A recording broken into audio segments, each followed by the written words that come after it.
खबर प्रयागराज के महाकुंभ से है, जहां महाकुंभ में महामंडलेश्वर बनने वालों की खुल गई है पोल। अखाड़ों ने 79 लोगों को महामंडलेश्वर बनाने से कर दिया है इनकार। आपको बता दें, आस्था और धर्म की नगरी में जनवरी 2025 में लगने जा रहा है दुनिया का सबसे बड़ा धार्मिक मेला महाकुंभ। एक तरफ जहां इस महाकुंभ में दुनिया के कोने कोने से आने वाले लाखों करोड़ों श्रद्धालु इस महाकुंभ में शामिल होंगे, तो वहीं दूसरी तरफ कई सारे ऐसे लोग भी हैं जो इस महाकुंभ में महामंडलेश्वर बनने की इच्छा रख रहे हैं, जिसके लिए उन्होंने अलग अलग अखाड़ों में आवेदन भी किया है। लेकिन अखाड़ों ने कई ऐसे लोगों को महामंडलेश्वर बनाने से इनकार कर दिया है। दरअसल जिन लोगों ने महामंडलेश्वर बनने के लिए आवेदन किया था, उनमें से ज़्यादातर लोगों ने अखाड़ों को अपने बारे में गलत सूचना दी थी, जिसके बाद अखाड़ों ने ऐसे लोगों का आवेदन रद्द करते हुए उन्हें महामंडलेश्वर बनाने से मना कर दिया है। आवेदन करने वाले लोगों ने अखाड़ों को बताया था कि वो लोग गृहस्थ जीवन में नहीं हैं और पारिवारिक लोगों से काफ़ी समय से अलग होकर अपना जीवन व्यतीत कर रहे हैं। आपको बता दें, अखाड़ा परिषद के अध्यक्ष रविंद्र पुरी ने बताया कि अखाड़ों की अपनी एक परंपरा होती है, जिसमें सभी लोग जो लोग संत महात्मा बनना चाहते हैं वो गृहस्थ जीवन में नहीं होने चाहिए और उनके बच्चे भी नहीं होने चाहिए।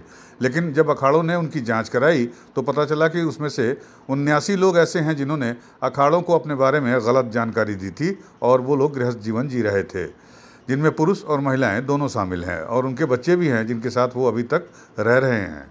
रविंद्र पुरी जी ने बताया कि सन्यासियों और नागाओं की परंपरा है, अखाड़ों में सिर्फ नागा और सन्यासी ही होते हैं जिनके विचार शुद्ध होते हैं, जिनका भोजन शुद्ध होता है।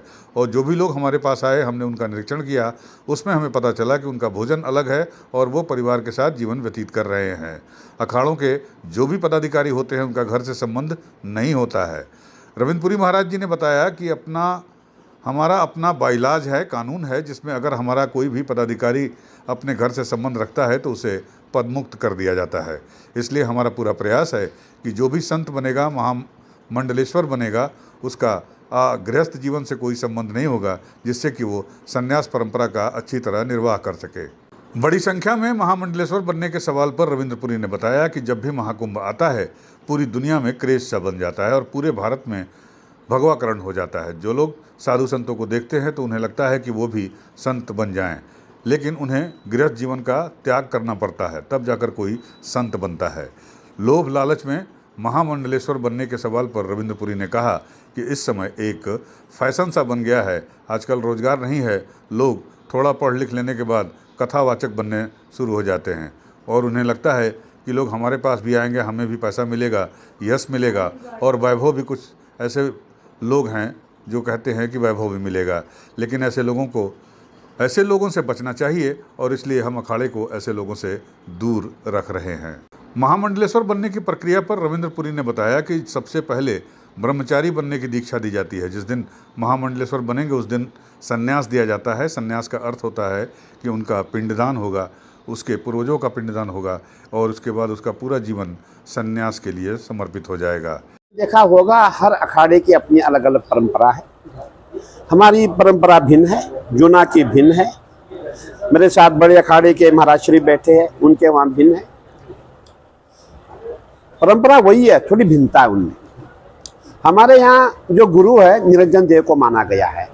हमारे यहाँ व्यक्तिगत कोई गुरु नहीं है।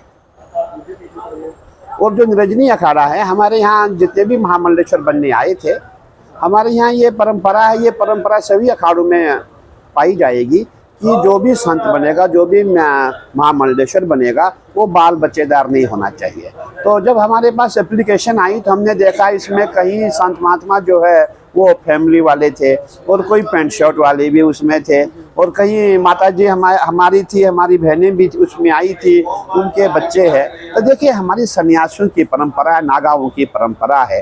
जो हमारे नागाओं के अखाड़े हैं, नागाओं के अखाड़े में जो व्यक्ति वो नागाई होना चाहिए, वो सन्यासी होना चाहिए और जिसका जीवन शुद्ध हो, शुद्ध विचार हो, शुद्ध खाना हो, सात्विक भोजन हो। ऐसे भी लोग हमारे पास आते जिनके खान पान में हम लोग जिस पे विश्वास नहीं करते हैं, इसीलिए हम पहले पूरा निरीक्षण करते हैं कि ये व्यक्ति कैसा है, कहीं घर से संबंध। उस उद्देश्य से तो नहीं बनना चाहिए, लोग इसी उद्देश्य से आते हैं। देखिए, अगर अभी आप देखेंगे, इस समय आप देखेंगे एक प्रचलन सा बन गया है कि आजकल एम्प्लॉयमेंट नहीं है, नौकरी नहीं है। लोग थोड़ा सा पढ़ लिख लेते हैं, पढ़ने के बाद उनका प्रयास रहता हम कथाकार बने। कथाकार बने, उससे जो है समाज के लोग हमारे पास आएंगे, धन भी मिलेगा, वैभव भी मिलेगा, यश भी और कीर्ति भी। तो कई ऐसे भी लोग हैं जो इसके कारण कथाकार बन गए हैं, पद लेके बैठे हुए हैं। तो हमें ऐसे लोगों से बचना चाहिए और जितने भी हम अखाड़ा परिषद है, पूरे 13 अखाड़े, ऐसे लोगों से हम दूरी बनाए रखते हैं। महाराज जी का यूपी न्यूज़ 9 के लिए प्रयागराज से विमल श्रीवास्तव की रिपोर्ट।